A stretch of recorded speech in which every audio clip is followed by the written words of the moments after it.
भोर 4:30 समस्ते देखंतु शोइछंती किंतु मो पुओ राति 4:30 उठी गाधेई पाधेई कि से एपट रे आसी सालाणी काहेकि ना आज ता पई बहुत बड़ दिन जते हेने सबु पाठ पढ़ा पिला मानक पई वर्ष शेषर एई दिनटा सबुटु ताको पई बड़ होई थाए कारण आज तार प्रथम परीक्षा दिन आज थिला तार इंग्लिश पेपर सकाळ उठी गाधेई पाधेई से जेबठु जानि पारलाणी जे मो स्कूल जाउची पाठ पढुची से सेबठु ता निज पोशाक निजे पिंधुची कहंती पिला बेले पिलांको जो भली गढिबो से सेई भली हेबे हां आमे मानुची पिला को जो भली आमे गढिबा से सेई भली हेबे जे किंतु तार पिला बेला कोन आमे छडे नबा सेथरे भी ता बदमाश दुष्टामी रहिबले बहुत खुशी लागे पिला गोटे बदमाशी चगला हेले भी घरटा गोटे घर भली लागे आज गोटे पिला पूरा शांत होई जिवो से घरटा कोन घर भली लागिवो एपटरे पुओ तार सकाळे ठाकुर पूजा करिया बोली दीप धूप लगे गोटे कलश बसे दे सालाणी से छोट हैला तो कोन हैला पिला बेलु से पूजा करिवार सब विधि से जानि सारिसी ठाकुरंको पाखरे मोर एतिकी मागुणी मो पिला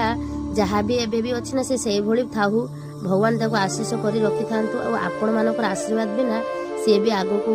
एमती बढ़ी पारिबो नाही ठाकुर सहित आपण माने भी ताको आशीर्वाद करंतु से जेमती परीक्षा रे भलो करू तुमे जदी मोठो परिश्रम करिथिबो ना तो शेष बेले तुमको निहाती तार फल मिलिबो कर्म कले फल मिले सेमिति आमे जदी कर्म न करबा फल कोड मिलिबो तो एपटरे मो पुओ कोन करछि ना तो ता नानी को सब जुआर हेकी ता बडा पाक जुआर हेकी स्कूल भारी गला वीडियोटी भल लागितले मो चैनल को सब्सक्राइब